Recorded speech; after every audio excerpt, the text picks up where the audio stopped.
Wrestling, much like breaking a sleeping man's neck, revolves around solid twists. Time and again, Vince and his van load of veiny chaps has swerved us as an audience and provided some of the greatest, and in many cases, silliest storylines you'll ever find on TV. However, as you might expect, it's not always been a smooth journey, and there have been many times that storytelling gold was turned into a bedtime tale. As is our wont to do, we've gathered up some of the most egregious times that characters went from being terrific to terrible in the blink of an eye for you today.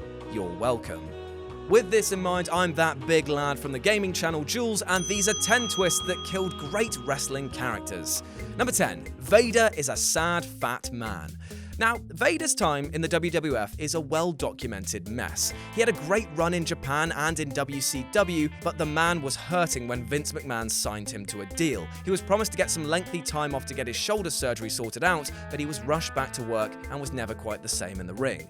After big matches with The Undertaker and Shawn Michaels, which failed to live up to their potential, he was moved down the card. The solution seemed obvious. Let the man take some time off, heal up, and get in better shape. But obvious and the WWF go together like myself and a sexual partner who isn't rife with mental and father issues, in that they don't. No, instead, WWF went with their make the monster make fun of himself route, which was really strange, because Vader then lost to Kane, and instead of swearing revenge, he told Michael Cole in an interview, "I've made the biggest mistake of my life, maybe Vader time is over, I'm a piece of a big fat piece of Jesus Christ, mate, leave some self-deprecation for the rest of us, thank you very much. This move killed the mystique of the Mastodon, and he spent the rest of his time jobbing out to everyone. It's a shame, as the real piece of is creative for making him say that in the first place. Number 9. Sandow might not be a genius. Unlike other names on this list, this entry actually spans 2 companies. In WWE, Aaron Stevens wasn't really catching on in the way that management hoped, so they sent him back down to developmental.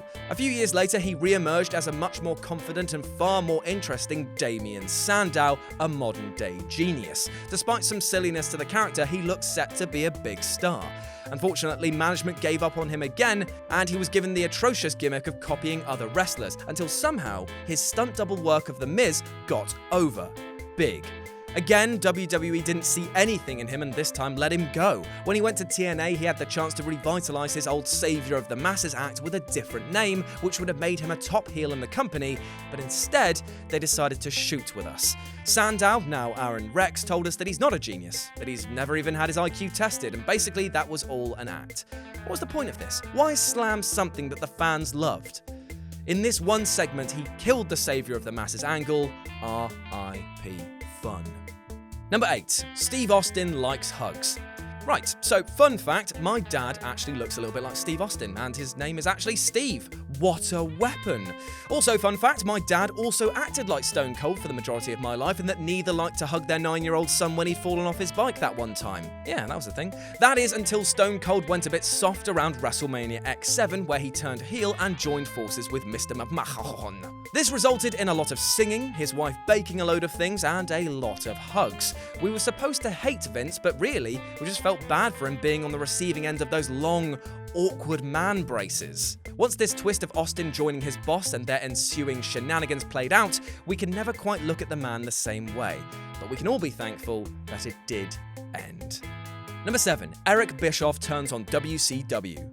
The NWO was a brilliant idea, whose goal it was to take down the establishment. Featuring a host of former WWF guys invading as well as a few turncoats like the Giant, they were booked as an unstoppable force. The former $1 Million Man Ted DiBiase was their financial backer, which meant they could afford all of these shenanigans and japeries and jokes and laughs and such, and it was all so perfect that you just knew that something had to come along and ruin it. Hello, Eric Bischoff and your punchable face. Yes, the Bish Bash Bosh Boff joined the NWO in a swerve more resembling a car crash and killed the identity of WCW. He was meant to be fighting against the NWO, but by helping them, he basically said everyone not in this stable isn't good for business. And why the should we as an audience care about those guys then? He ran down anyone and everyone that worked with him, and the WCW brand was so horribly damaged by the time the NWO angle ran its course that there was no one really left to cheer for. Bischoff as a babyface was not amazing, but he was good. But he was a good, realistic cheerleader to have represent the WCW. Showing him as a ruthless backstabber did lead to some entertaining television, but it was a turn that caused long-lasting damage to the entire angle, and unfortunately, the company's future. Number 6, the one-man gang is from Africa. Bloody hell, where to begin with this one, man? Okay, so the one-man gang wasn't doing so well in the WWF. He had a fair few good matches against Hogan and the likes in the top tier, but was then pushed to the side. What he needed was a kind of rebrand. He needed an update, as it were. I'll tell you what he didn't need, though, is to suddenly tell people that he was from f***ing Africa. It was pretty offensive stuff, not to mention awkward as when he spoke in that god-awful accent. It was apparently meant to be a shot at Dusty Rhodes in his American Dream angle, but at what cost? Well, this guy's career for a start, as when he was ditched and then arrived in the WCW as the one-man gang again, all credibility was left overseas. Number 5, Fit Finley has a son.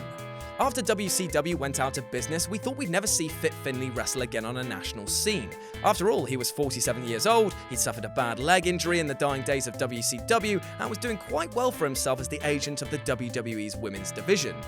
But the Irish brawler was given one last shot in the spotlight in 2006, 5 years after we'd last seen him on TV. And to his credit, the man was getting over. As a badass brawler, he was a solid addition to the SmackDown mid-card. Now, Vince McMahon is not a subtle fellow, and he loves his Irish characters.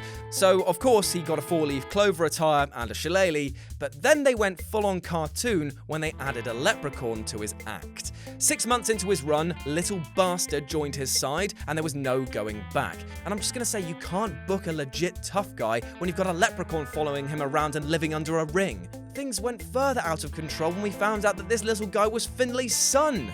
I mean, just put it this way. By the end of his run, he was teaming up with his little child against the Boogeyman and Little Boogie. It just... oh, it was dumb. Thankfully, I think we got a fair while before Becky Lynch gets a buddy like Little Lynch or the Lynchprecorn. Oh, Jesus, just saying that gives me shivers in my shillelagh. Anyway, number 4, Abyss has some family issues. Abyss is one of TNA's best homegrown originals. He stuck with them through nearly their entire history, even turning down a run in WWE so he could try and take the company to the next level. Well, that certainly didn't work, and perhaps in at least a small part that was due to the company bungling up his character quite badly. For the first few years of Abyss, all we knew about the man was that he was a deranged monster. It's a simple, timeless formula in wrestling, but the company felt that it was time that we learned a little bit more about the man. We first discovered that Abyss was a man who shot his own father and spent time in prison for the crime. That works well enough for a psychopathic wrestler, but get this, it was actually Abyss's mother who shot his father, and Abyss took the fall for it. Well, I guess that's quite noble for him. Then we found out that his father was James Mitchell and that Judas Messias was his half-brother. One twist wasn't good enough, apparently. That's how you ruin a character. Is it a wonder that Abyss never captured the TNA's heavyweight title again after all of this nonsense happened? Answers on a sarcasm-riddled postcard, if you please. Number 3, Kane had a girlfriend. Well before Tori, Kane, that big lovable demon, apparently got about a bit, and he had his big red machine revved by a lass called Katie Vick. These two words almost killed his character dead in the water. It was the unraveling of a mystery that never needed to be touched. With Katie came the knowledge that he wasn't actually locked up in a basement as had previously been suggested, and that he didn't even have real scars under the mask, but psychological ones. Whoa, scary. Actually, in all seriousness, mental health isn't a joke, and if you're actually suffering with emotional distress, I sincerely wish you the best and the strength to seek help if you need it. Speak to your friends, speak to your family. You're gonna be okay. What? You didn't see that coming? Well, that's what you get with me, man. A few laughs and then some spiced realism in for good measure. You're welcome.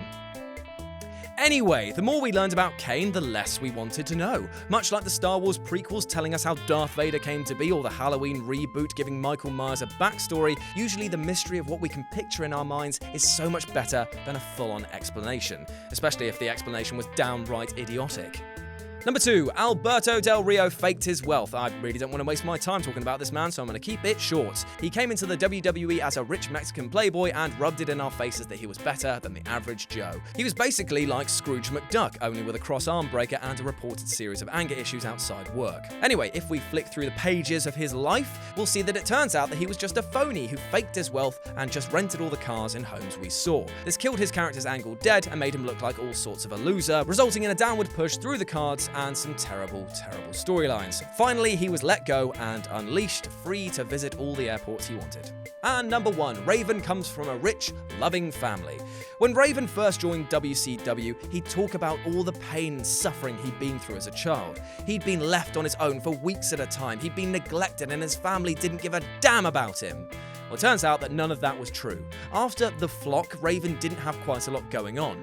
He was also quite depressed, more so than usual. His former foe turned good pal KANE decided to go get him out of his funk and went to go visit him at his house, which turned out to be a mansion, one of many mansions that the Raven family owned. Raven, or Scotty as his mum called him, had lied all along. Raven's mum wasn't the evil woman we believed her to be, she was just an eccentric socialite who gave her son a huge allowance. To kill the Raven character even further, he was never even depressed. He was just faking it to upset his mum like it was some sort of wacky sitcom. Even his longtime nemesis Sandman turned out to be a family friend. What the f*** were they thinking? How many gimmicks can you kill in one series of vignettes? In one fell swoop, WCW did a retcon on one of the most interesting characters of the 90s. And what was their master plan? Well, we'll never know, as Raven soon left the company, which was probably for the best. And that's our list. Got any other twists that killed characters? Well, let me know about them in the comments section below. And why not swing by WhatCulture.com or come visit me on the gaming channel for more news and articles like this every goddamn day. As always, I've been Jules, you've been awesome, and I'll speak to you soon.